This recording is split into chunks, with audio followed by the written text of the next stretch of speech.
யெகோவா இதை பிரேட்டின் வழியாக தேவ நாமம் மகிமைப்படுவதாக உங்களையும் வெல்கம் பண்றேன். பிரியமானவர்களே, தேவ பிள்ளைகளாகிய நமக்கு ஆவிக்குரிய வாழ்க்கையில் விசுவாசம் என்பது மிக முக்கியமான ஒன்று.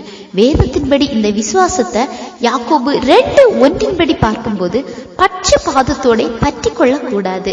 பட்சபாதம் என்பது வேற்றுமை. விசுவாசத்துல பட்சபாதம்னா என்ன தெரியுமா?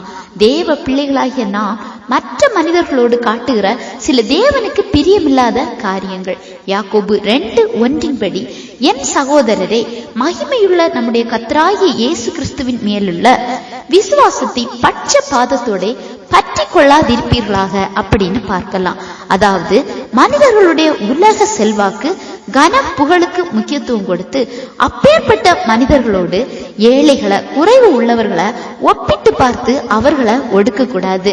எக்ஸாம்பிளா இங்க சொல்லியிருக்காங்க, பொன் மோதிரமும் மினுக்குள்ள வஸ்திரமும் தரித்திருக்கிற ஒரு மனுஷனும் கந்தையான ஒரு வஸ்திரம் தரித்திருக்கிற மனுஷனும் ஆலயத்துக்குள்ள வரும்போது அந்த உயர்ந்த வஸ்திரம் தரித்தவரை பார்த்து நீங்க நல்ல இடத்துல உட்காருங்க அப்படின்னு, தரித்திரரை பார்த்து அங்கே நில்லு அப்படின்னு சொல்லக்கூடாதான்.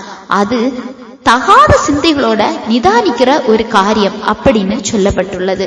அதாவது தரித்திரர் என்ற காரணத்தினால அவர்களை கனவீனம் பண்ணுவது தேவனுக்கு பிரியமில்லாதது. எனவேதான் சொல்லப்பட்டுள்ளது, உன்னிடத்தில் நீ அன்பு கூறுவது போல பிறனிடத்திலும் அன்பு கூறுவாயாக என்று.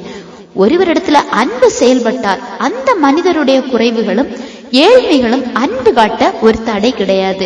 ஆனால் அன்பு குறையும் போதுதான் அந்த குறைவுகள் அவங்களுக்கு அதிகமா தெரிய ஆரம்பிக்குது. அன்பு காட்ட அவங்களால முடியாது. உண்மையான அன்பு உலக ஏற்றத்தாழ்வுகளை பார்க்காது. எனவே தேவன் மேல உள்ள அன்பை அவர் வார்த்தைகளின்படி உங்க கிரியைகள்னால வெளிப்படுத்துங்க.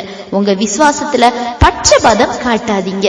இந்த செய்தி உங்களுக்கு பிரயோஜனமா இருந்திருக்கும் நம்புறேன். ஆண்டவர் தாமே உங்களை ஆசீர்வதிப்பாராக.